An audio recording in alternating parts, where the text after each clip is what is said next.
how you can set your translation on Facebook. So as you can see right here in the screen, there is a translation of a post, and I'll teach you guys how you can enable this. But before that, if you are new to our channel, just head down below and hit the subscribe button first so you don't miss out on our future videos.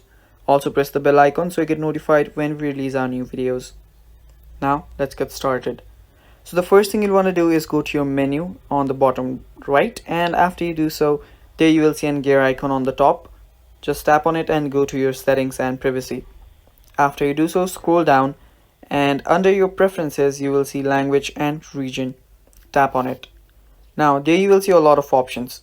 So the second one says that your language you'd like to have post translated into. Just tap on it, and after you do so, just let it load and just select your language.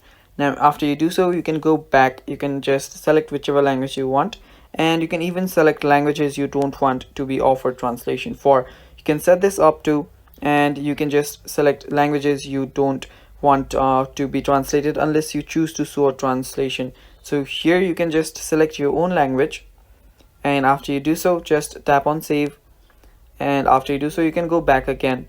So there, after you've set that all up, you can go back to your home and you can search for the translations.